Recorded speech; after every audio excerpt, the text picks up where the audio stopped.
Good morning. It's Bourbon Street Joe here in Japan with Joe's in Japan. It's going to be a bit of a rambling, meandering one this morning. I'm not sure when this is going to come out, but it's Monday morning, about 6:45. This is the Lamplight Books and Hotel. It's where we're staying in Sapporo, which is the capital of the North Island of Hokkaido. It's an amazing place. So there's a covered mall that goes that way for about 7 blocks. And it's just really a quaint little neighborhood. And this is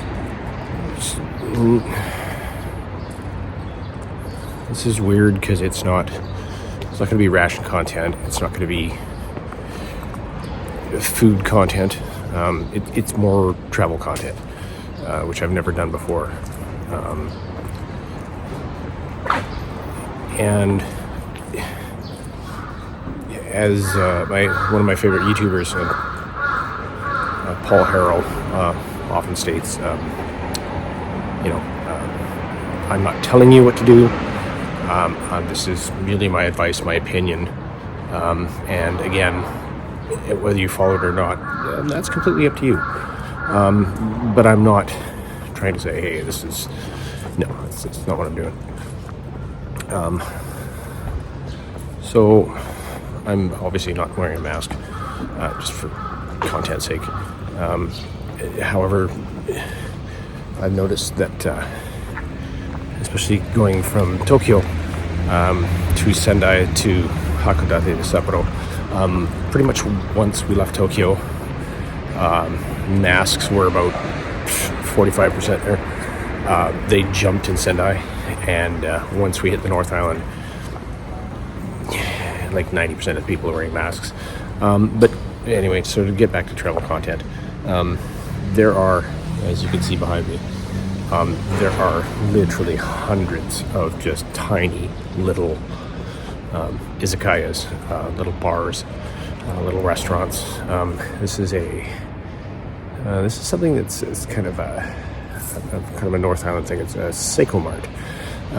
You'll see your regular konbinis, your convenience stores, on Kyushu, which is the South Island. 7-Elevens, Lawson's, Family Marts. They're all here too, but there's like Seiko Marts. There's other ones that seem to be just kind of in Hokkaido. But anyway, great places to go. Always fresh, always tasty. The service, honestly, it's above North American standards by bars and bars. But anyway. So again, travel advice.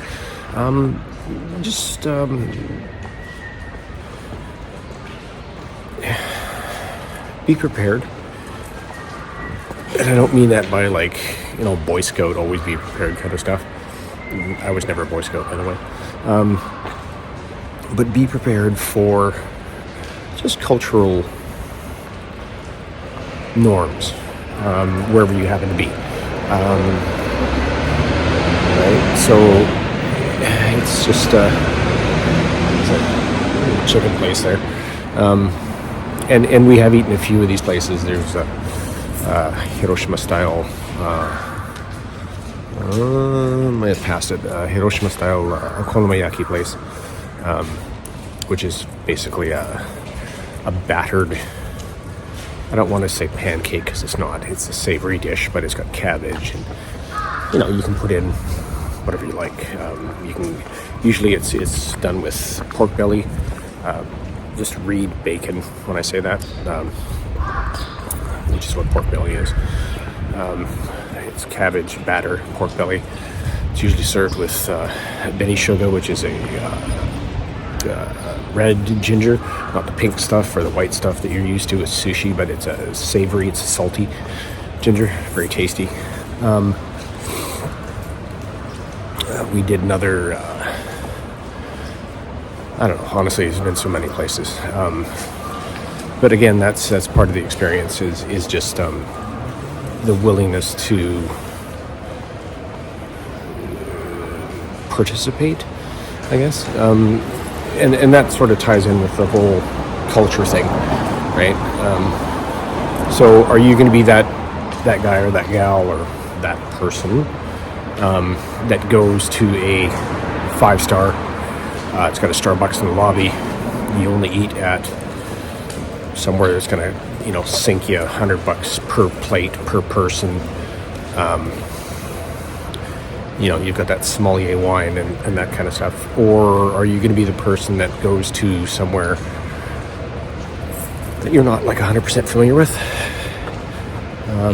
Parking lot. It's a parking lot.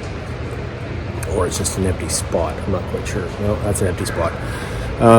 But they have just parking lots like that here. But are you going to be that person that goes there for that all-inclusive, never have to leave the resort, the only people from the country you see in the country are the people that are fetching your drinks, bringing you a towel, cooking your meals, changing your sheets? If you're that kind of person, this advice is not for you, because you're already that kind of person, right? You're not going to break that mold. You're not going to step outside those safe little boundaries you have. That's skookum. Do that. But maybe take comfort in the knowledge that, hey, your experience where you go in the world is never going to change. You can go to Bangkok, you can go to Mexico City, you can go to Thailand, the Alps. If that's what you do, good for you. But if you're that person that will take, again, my advice, and again, as I've said a couple times, maybe, and probably not with the specific language I'm about to use, but opinions are like assholes. Everybody has one. That doesn't make one better than the next. So just do what you do. And again, I'm not going to try to change your mind here, right? But if you want to follow this advice and maybe just step outside those boundaries and try some new stuff, then by all means do it, right? You can go to Japan and have Italian food, or Vietnamese food, or French food. Believe me, I love the French here too, and the Italians, and like there's bakeries, and just like you walk into a 7-Eleven and you're like, what the hell is a French pastry doing here? They love that stuff, right? Because it just brings in something from the West, which is kind of odd to them, right? But they embrace it a lot. And again, it's all about embracing stuff. This is one of our Mrs. Joe and I's favorite little shopping stops. So this is you can't really see it, and of course it's in Japanese. But this is a mega donkey store. So Don Quixote. Yes, the guy that tilts at windmills who's Spanish. And it's this little thing. Where is it? This little thing here. It's like a penguin or it's some sort of mascot. I don't know what the heck it is. But they are like a mega mart. They've got, goes up, goes down. There's food, there's candy, there's electronics, there's adult toys. Anyway, here's our little guy. This is a donkey mascot here. Oh, where is he? Yeah, there he is. But again, they sell literally like baked sweet potatoes, like you would sell corn on the cob kind of a thing. Like it's just, anyway. Welcome to Rambling Video in Japan. So yeah, this is my opinion, which does or does not count for anything. But we went to, oh, there it is over there. So there's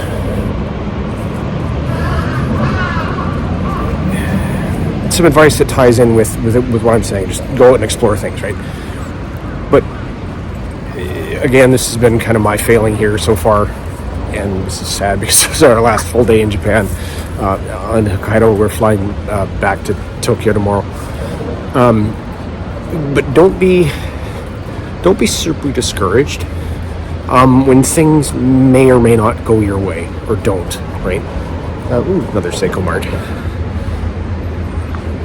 I really like these Seiko Marts in Hokkaido. They're really nice. But don't be discouraged by little things that do or don't happen for you. Like, so this is what I'm heading over to here. And I don't know if you... That back there is a walk or don't walk. And they're really cool in Japan because they usually give you an indicator, because this one is green, and there's little levels next to the walking person that count down, which just basically tells you how long you have left to walk. There's a red one obviously across the street here, which is counting down as to when I can walk. But there's also a Mossburger, which is a hamburger chain here in Japan. There's Mossburger, Freshness Burger. In Hokkaido, there's Lucky Poirot, the weird clown thing. We ate it there in Hakodate. Yeah, it's like they'll have... I don't know if I'll get the menu in here. And I'm sorry, this isn't your McDonald's menu. There we go. But, they have your burgers. They have an edamame bean corn hash brown thing, which is pretty much like succotash in hash brown form. Different cheeseburgers, drinks like melon sodas, just different stuff. And when you're out and about, embrace it. Try it. Again, it's soybean and corn. Oh my god. Well, Hokkaido's known for corn, like really known for their corn. Hokkaido butter, Hokkaido corn, fresh seafood. But the first thing when I saw beans and corn, I'm like, that's succotash. That's a flavor I know. It's a flavor I like. I got Mrs. Joe to try it. She actually enjoyed it, which is weird for her. Anyway, so this is one of the places that I really wanted to go, and we did, but we didn't have a reservation, which is our fault. But it's kind of over here behind me, and again, I'm filming kind of weird because I'm not trying to offend anybody. I'm not wearing a mask, which is vaguely suspect, but where is it? There, that place. Right there. It's called Mr. Colombia, which I think is actually sort of Mr. Columbia, but of course in Japan, R's and L's, and Colombia is their thing. So, but it's a small little izakaya, but they do yakitori, and that's probably not the broadest definition because they just do grilled stuff. But I really wanted to go, and we didn't have a reservation. Well, you know what? Just push through it. I also have a local gal that works at a post office near me. She knows me to see me. She knows my name, of course, because I picked up packages. I don't know hers, which is kind of embarrassing.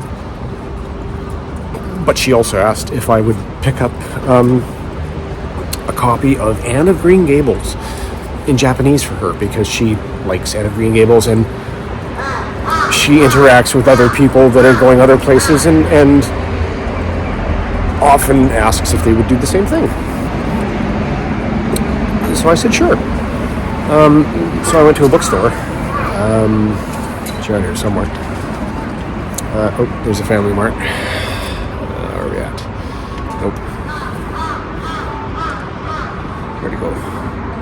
Anyway, there's convenience on every block here. Yeah, so I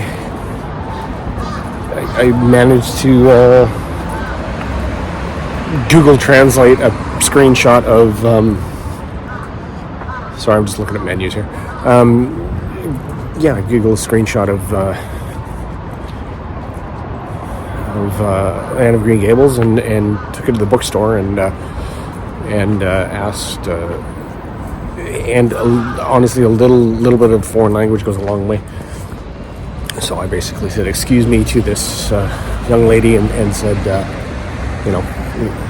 "Do you have this book?"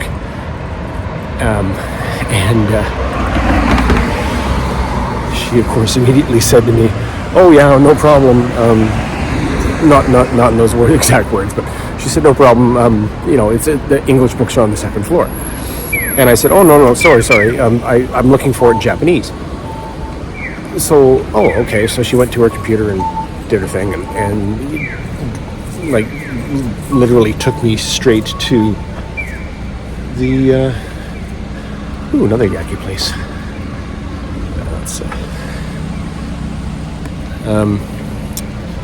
Literally took me straight to the book. So I got somebody a book in a foreign language that they don't understand, because that's the thing. And that's my biggest reach, my biggest advice with this video is just don't let things discourage you when you're traveling. Be a little prepared. Vaguely know the culture. Try not to be that douchey, ignorant, where's the short end? That's the long end. That's the short end. Just try not to be that ignorant person wherever you are, right? Again, a little bit of language goes a heck of a long way. Just try and be polite. Use the resources you have. If you don't know the language, use Google Translate. Learn a bit of it. Learn how to say please, thank you, excuse me, sorry. If that's definitely one thing the Coof has stricken from the world, in my opinion. And again,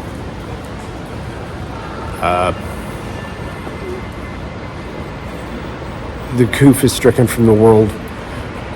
It's taken that politeness, those manners that people, no matter where you are, where they are, they'll actually respect you a little more because you've taken the time to either learn a bit of their language, that you learn a few social gestures, like in Japan. And I just walked around the block, so we're back at donkey again. The donkey's there. You don't do that in Japan. You point with your whole hand, all your fingers, because it's impolite to point with your finger. Do you know? Do you care? You probably should. When people tend to go up and down stairs here, they will do things in a certain manner. Japanese will tend to stay on the left-hand side and go around the outside. That way the people that are coming down are on the inside, and you will never run into somebody head-on because you're both walking different directions. Again, if you don't know anything, you can go with that. If you walk up to a cash register, make sure you at least understand the monetary system. Very simple. Japan runs off of yen. Just reaching into my random pocket here. It's a 500 yen coin. It's about $5 Canadian. Yeah. Got some other ones in here. There's like 100 yen, things like that. So just be aware of that, and also be aware if you come here that usually, and I think this may be just COVID related, the coof. You take your money, you put it in a tray, and then the convenience store clerk or the clerk or whatever store clerk will take your money and give you your change also back in the tray. Why? Because they don't handle the money. They do, but they don't. It's a social thing. Get used to it. They will usually have a calculator next to the cash register. They'll tap out the money and they'll show you physically what you owe them. So again, as long as you can sort out the money, you don't need to speak the language. You can just look at the numbers, right? And don't be ignorant. Don't bring foreign currency and expect them to like sort it out for you. You're not home anymore. You're going somewhere. Get their money, learn how they do it, and it makes it a little smoother, right? Like, there's a lot of things that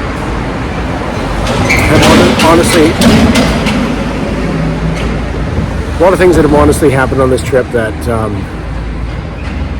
are one of those like experiences you never thought you'd have, but always hoped you would, kind of thing. Like, you know what I mean?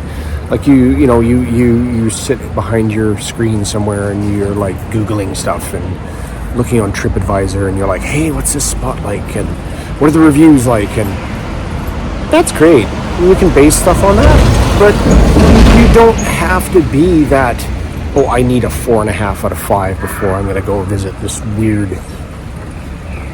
oddball spot. And no, just like when we got to Sendai, I didn't have a lot of planning done, and there's no harm in planning a few things. Like, if you want to see this, you want to see that. But when we got to Sendai, we were like, oh, okay, we're going to eat. And Mrs. Joe is not the person that's going to come here and do like 90% of that, right? Not going to happen. Anyway, so I was looking at stuff, and Sendai is known for beef. It's also specifically known for beef tongue, or gyutan. Now, I'm good with that. Mrs. Joe's not good with that. But we were only in Sendai for a couple nights, so we got in off the train from Tokyo, the Shinkansen, the bullet train, and there's Seiko Mart. And we're like, okay, where are we going to eat? So we looked at, there was a little flyer with the hotel, which I'm not sure if it's a paid endorsement or what it is, right? But we went sort of behind the hotel in an alley, and there's a lot of alleys in Japan. Oh my God. Like, there are literally, and you could run across an izakaya or yakitori or a curry place or something that seats like 8 or 40, right? So this is not going to be like a super duper uber, restaurant takes up the whole friggin' block kind of thing. But anyway, so we ate at this one place, and Mrs. Joe found something vaguely plain on the menu to eat. But anyway, we're kicking back at this place, and it was fine.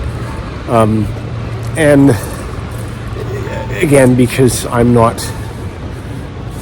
vague on stuff, but I'm not like super polished on manners and everything else. And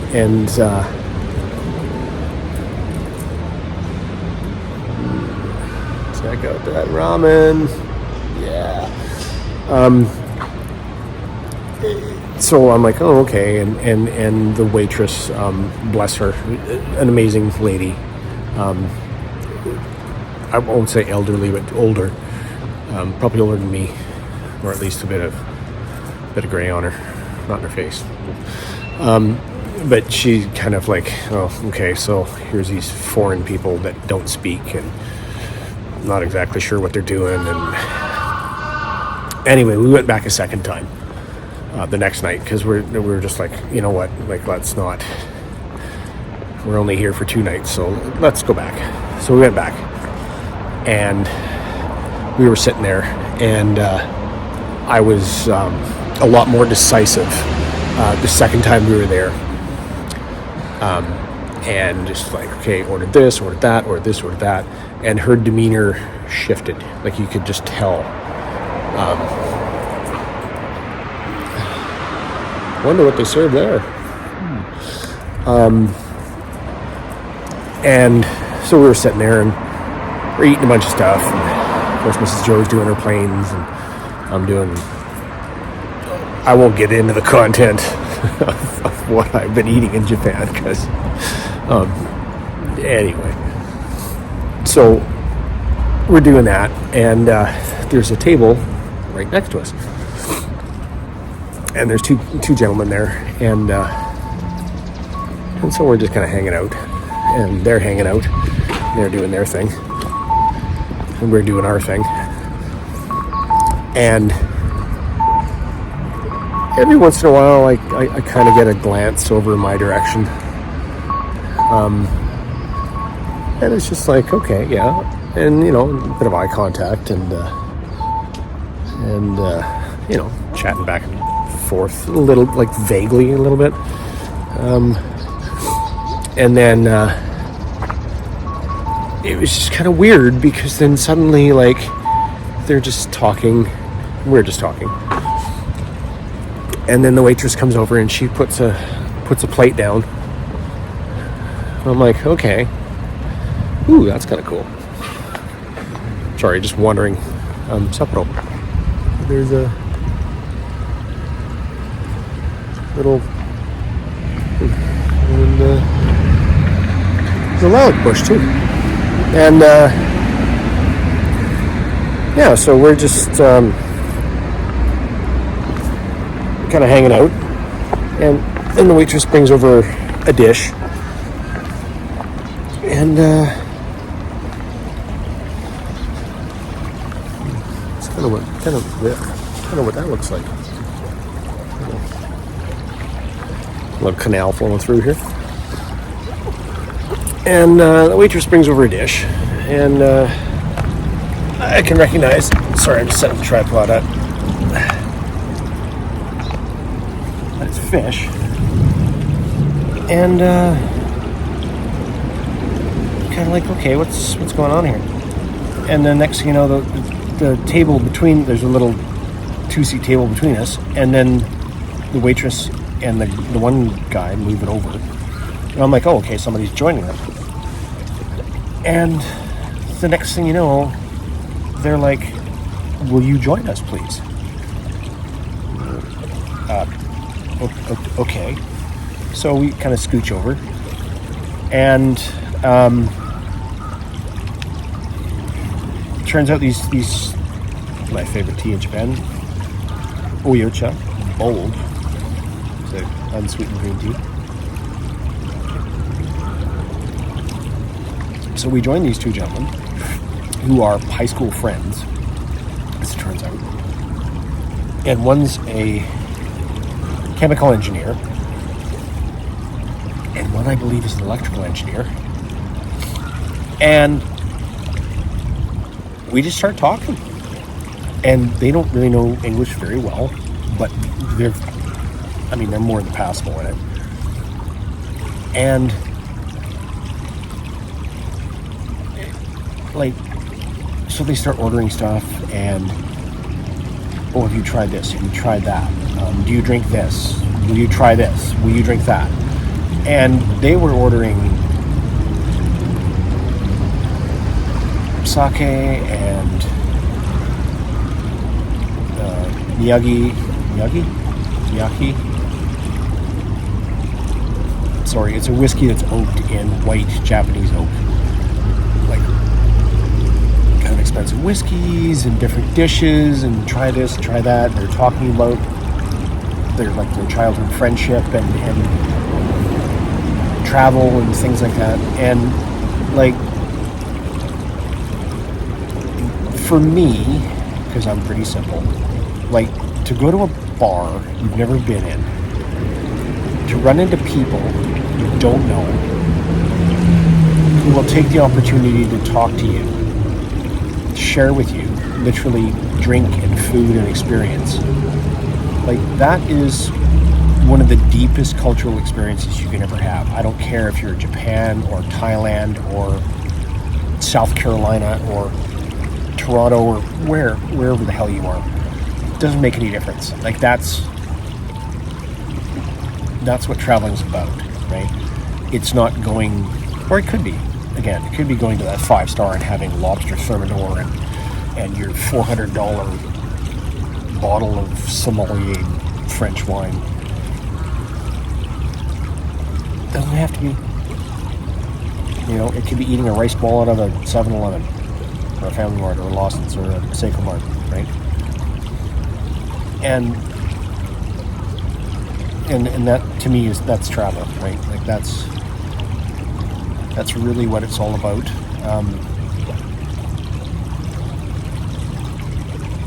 So we're in Hokkaido now, which is the North Island, and so specifically in Sapporo and sorry, I look away a lot because I'm thinking. Sapporo and Hakodate, but the whole North Island. I'm just gonna get this off.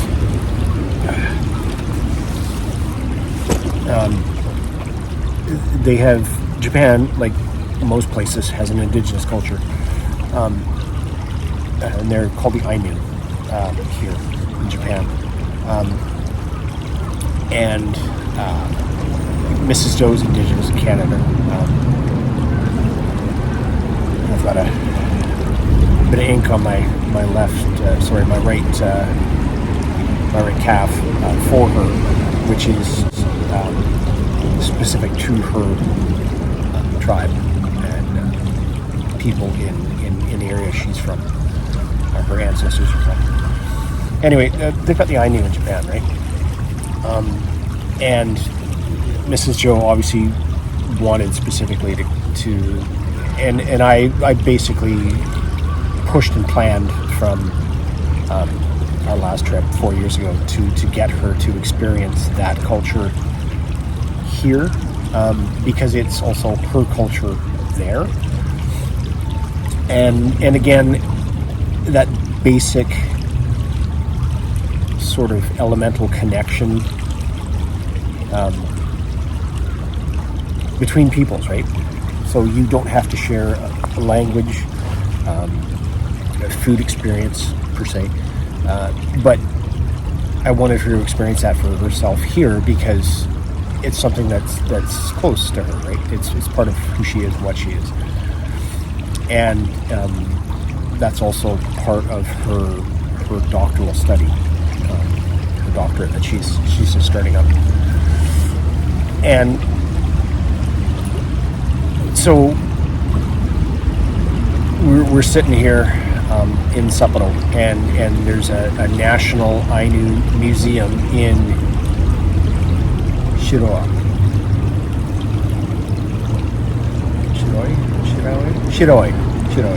My pronunciation sucks in Japanese. And that was her big thing, right? And so I was up, she'd gone to bed, and I was Googling away. There's also something in we haven't been to it yet here in Sapporo. We'll probably do it today, but there's a small display or something here. But I found another one that isn't too far away. It is a half-hour bus ride. Whereas we found out later, a $60 cab ride because we screwed up the bus system. It's my fault. Because you gotta know, in Japan, if it's running at 7:30, sunshine, you better be there at 7:28 and get squared away to know where you're headed, because, yeah, And then we got there, and anyway, we got there. It wasn't a big deal. Took the bus, whatever. And we got there, made it to the spot. So basically, they dump you off the side of the road, and you had to figure it out, which we did. It wasn't too bad. And then we got there, and it turned out, and the reason I convinced her to go was because it was the monthly celebration that they were having. So they had dancing and carving exhibitions and beadwork, things like that. And I'm like, oh, okay. So we should go to this. So we went. And we got there, and we were literally like ushered in very quickly because there was a traditional Ainu dance that was going on, a dance demonstration. And so they did their dance, and then everything sort of cleared up, and we're like, oh, okay, yeah, we're done. And then they started pulling chairs aside, and we're like, okay, what's going on here? And then I had to sort of dunk down on just about out of my knees because I threw a kimono over me, which is embarrassing as hell for a 6'2" white guy with these little 5'2" Japanese women who are trying to do something wrong. Anyway, so we did that, and we actually got in a circle and danced and then held hands.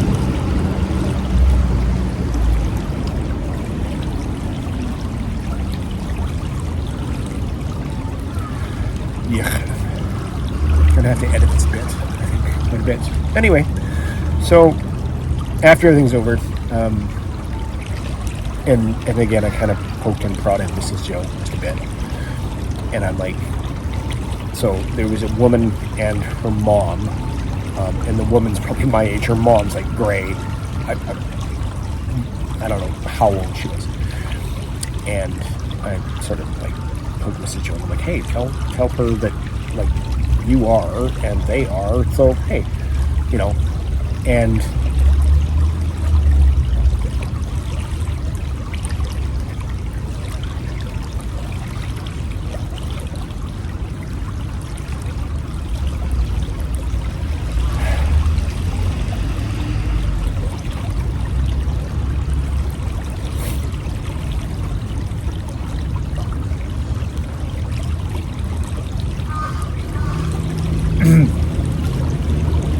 sorry.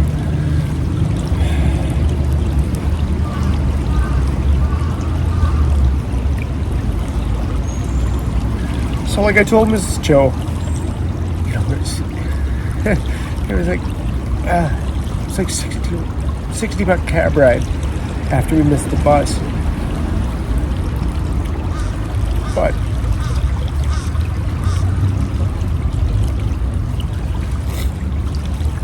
just like my bar experience, right? To have a woman who doesn't even know you, like to hug you like a sister, just because you share a commonality, a common heritage.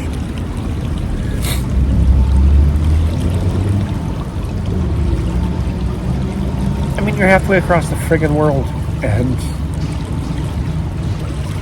you know. But that's what traveling's about, kids. It's about that experience. It's about that bond, that sharing. And this is already a 40-minute friggin' video. Oh god. Anyway, I'm gonna start moving back to the hotel. Get my sister some breakfast at a convenience. Stop blubbering like an idiot. And put my mask back on and blend in with everybody else. Yeah, there's going to be some editing involved in that. Okay. Joe's Japan. Last full day in Sapporo. We got some stuff to see. So, I'm Bourbon Street Joe.